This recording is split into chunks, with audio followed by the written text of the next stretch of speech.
चलिए देखते हैं French revolution and the idea of nation.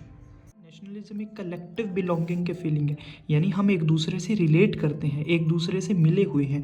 ये कब आती है? जब हम सेम रीजन, एक जगह रहते हो, एक तरीके की लैंग्वेज शेयर करते हो, हमारा कल्चर सेम हो, हमारी हिस्ट्री सेम हो, तब हमें एक फीलिंग आती है भी हम सब सेम है, हम एक दूसरे के साथ रिलेट करते हैं, हम इस देश के साथ रिलेट करते हैं। सिंपली सी बात यह है, अपने देश के लिए प्यार आना। अभी नेशनलिज्म की फीलिंग यूरोप के अंदर कैसे आई?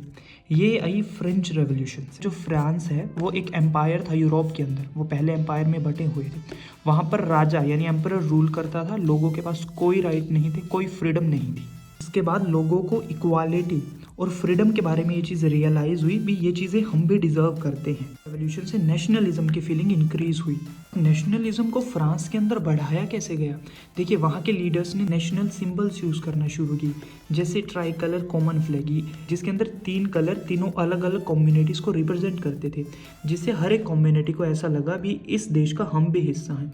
उन्होंने नेशनल सॉन्ग्स बनाना शुरू किए और वहाँ के लीडर्स ने इक्वालिटी के आइडियाज़ निकालना शुरू किए, जैसे ला पात्री ले सितियोन। इसका मतलब होता है फादरलैंड, यानी ये हमारे फादर की ज़मीन है। जैसे हम अपने इंडिया के अंदर इसे अपनी मातृभूमि मानते हैं, ऐसे ही उन्होंने फादरलैंड का आइडिया दिया। ले सिटियोन यानी सिटीजन्स, हम इस देश के सिटीजन्स हैं, हम किसी एम्परर के गुलाम नहीं हैं, हम एक इंडिपेंडेंट सिटीजन हैं। यूनिफॉर्म लॉज यानी पूरे देश के अंदर एक तरीके के लॉज बनाने की उन्होंने डिमांड करी।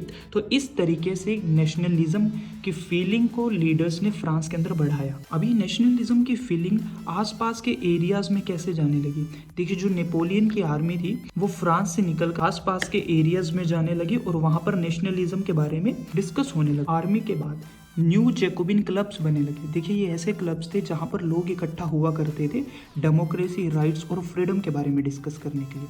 जैकोबिन क्लब्स आए कहाँ थे? देखिए, पहला जो जैकोबिन क्लब्स था वो पेरिस के अंदर ओपन किया गया था।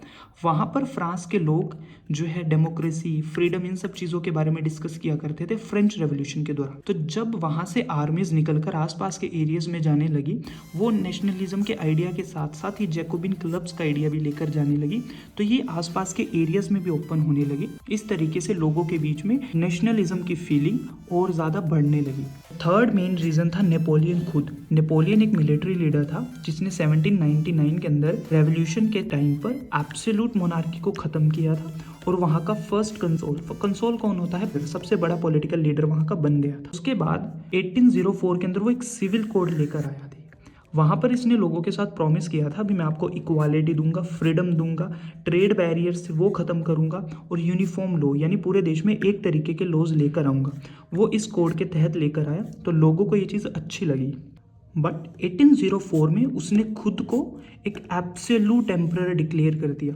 अब ये उस तरीके की पावर थी जिस तरीके की पावर से फ्रांस के लोग पहले ही छुटकारा पाना चाहते थे। और जब उसकी जो आर्मीज थी उन्होंने आसपास के जो एरियाज थी, जो आसपास की कंट्रीज थी जो आज के टाइम पर है, उसमें अपनी फ्रांस आर्मी को भेजकर उन्हें कैप्चर करना शुरू कर दिया, यानी फ्रांस को एक्सपैंड करने लगा।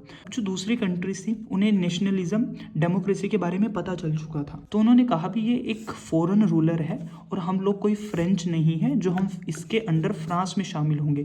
ये हमारी ज़मीन है और इसके हकदार हम हैं, ये हमारा देश है और हम अपने देश को किसी फॉरेनर रूलर को नहीं देंगे।